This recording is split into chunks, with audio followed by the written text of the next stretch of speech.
De la liste des médias conformes aux dispositions du Code de la presse aujourd'hui est l'aboutissement d'un processus qui a démarré par une requête des journalistes et des acteurs des médias eux-mêmes. À l'issue des assises des médias, l'une des recommandations fortes était que l'autorité de tutelle puisse veiller à l'application des dispositions du Code de la presse de 2017, qui, depuis son entrée en vigueur, souffrait par rapport à certaines dispositions non mises en œuvre. Et de ce point de vue, lorsque le ministre de la Communication, M. Alioune Sall, est arrivé, il a initié de larges concertations.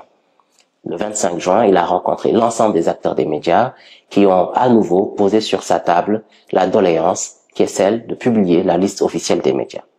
Jusqu'ici, le Sénégal n'avait aucune visibilité sur les médias qui exerçaient sur le territoire et celles qui respectaient le cadre légal en vigueur. Le diagnostic de la situation des médias à l'époque avait permis d'identifier près de 535 médias ou entités se déclarant comme tels et qui avaient bénéficié du Fonds d'appui de développement de la presse, qui est un montant, une enveloppe d'1,9 milliard qui revenait aux entreprises du secteur des médias, mais aussi qui finançait la formation continue, la formation initiale et les instances de gouvernance, c'est-à-dire la commission de la carte nationale de presse et le tribunal des pairs, le CORED. Après la création d'une plateforme innovante pour identifier les acteurs des médias, Déclaration Média Sénégal, et le lancement à la Maison de la Presse en présence des acteurs, le ministère a initié également des démarches concertées et a mis sur place une commission pour faciliter l'examen de leurs déclarations. Cette prérogative, qui est une prérogative du ministère, parce que les dispositions du Code de la presse renferment 3 régimes juridiques, celui de l'autorisation préalable et finale pour les médias audiovisuels, qui est du ressort exclusif du ministère de tutelle, après avis conforme de l'autorité de régulation, le CNRA.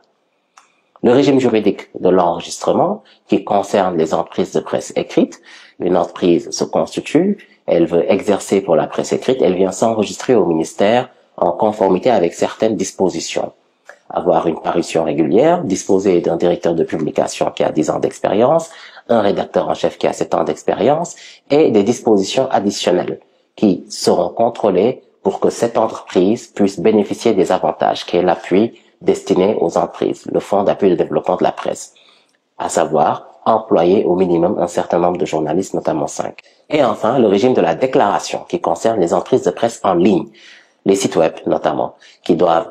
communiquer leurs fournisseurs d'accès Internet, avoir un directeur de publication, un rédacteur en chef de 10 ans et de 7 ans, employer de façon régulière au minimum 3 journalistes. Ici, cette exigence d'emploi de 3 journalistes n'est pas une exigence facultative pour bénéficier d'un appui financier. C'est une exigence substantielle à la Constitution même.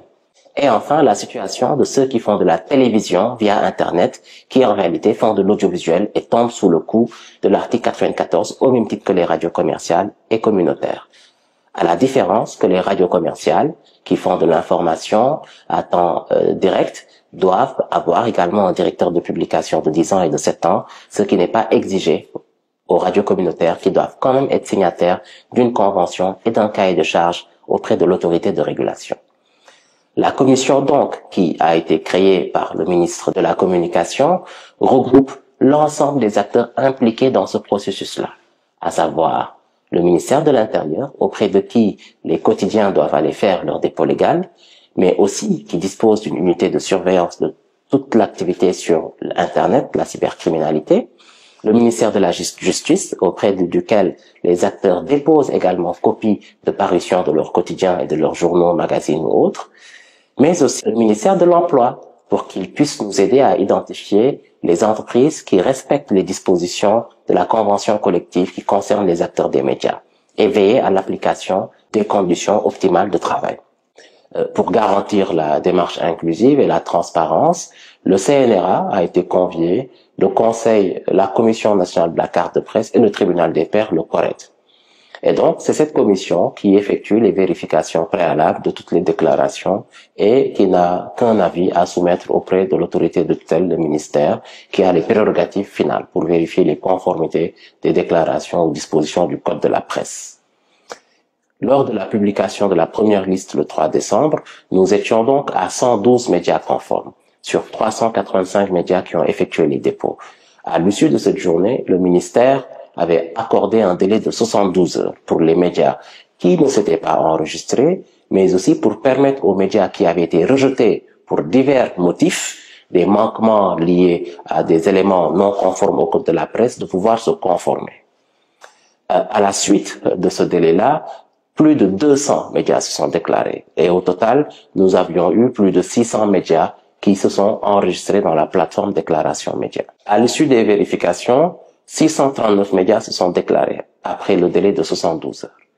Sur ces 639, 259 uniquement sont conformes aux dispositions du Code de la presse. Je rappelle que nous avions demandé également aux médias en ligne de partager 3 contrats de travail des journalistes employés à titre régulier, ce qui est une exigence contraignante lors de la création d'un média en ligne. Et donc, cela nous a permis de vérifier que 122 médias en ligne sur près de 244 au moins ont essayé de déposer les contrats.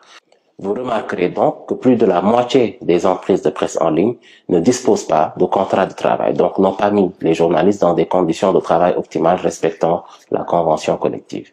Sur les 122 ayant déposé leur contrat, seulement 80 ont déposé 3 contrats valides. Et à l'issue de toutes ces vérifications-là, avec l'inspection du travail qui va entrer en action pour procéder à des vérifications physiques, mais aussi à des vérifications de la conformité de certains contrats non enregistrés, il est prévu qu'il y ait une régularisation de la situation de 369 journalistes et reporters. Cela répond déjà à une demande des jeunes reporters qui exigeaient que leurs employés puissent leur verser des salaires, leur faire signer des contrats de travail et leur permettre de bénéficier des cotisations sociales. Alors, au stade actuel, au regard du décalage qu'il y a entre les 600 médias déclarés et les 200 conformes, des dispositions seront immédiatement prises sur instruction ferme du ministre social Unsal afin que le CNRA puisse envoyer des mises en demeure aux médias audiovisuels, télévision et radio, particulièrement les radios et les radios communautaires qui ont des fréquences sans avoir signé des conventions et des cahiers des charges, mais aussi les télés qui ne remplissent pas les dispositions du Code de la presse. À l'issue de ces mises en demeure, des coupures de signaux sont prévues, des retraits de signaux également. Pour les web TV et les médias en ligne qui ne remplissent pas les critères, le ministre a donné des instructions fermes afin que le ministère de l'Intérieur puisse entrer en action à travers la direction de la surveillance du territoire et la cybercriminalité pour identifier ces acteurs, leur demander une dernière fois de se régulariser et en cas de défiance flagrante, ils devront répondre de leurs actes devant la loi et il n'est pas exclu qu'il y ait des blocages de ces sites et de ces web TV qui exercent en toute illégalité.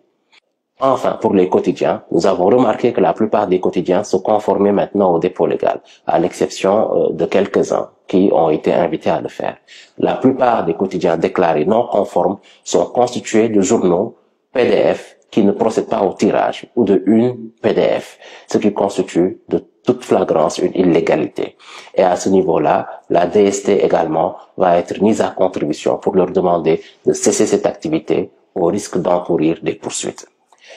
Voilà à l'état actuel la situation des médias. Nous avons franchi un cap essentiel et pour la première fois dans le processus historique médiatique au Sénégal, l'État dispose, en conformité avec les dispositions du Code de la presse et en accord avec les acteurs des médias, d'une liste officielle de médias conformes. Le processus n'étant pas figé, des vérifications additionnelles vont se faire pour d'autres médias par rapport à l'exécution des cotisations sociales pour leurs employés, mais aussi pour tout autre média qui voudra se déclarer ou tout autre média qui devra se créer à l'avenir, car nous sommes dans un pays régi par le principe des libertés par rapport à la liberté d'expression et la liberté de presse, et tout citoyen qui le souhaite peut, s'il remplit les critères fixés par la loi, procéder à la création d'une entreprise de presse. Je vous remercie.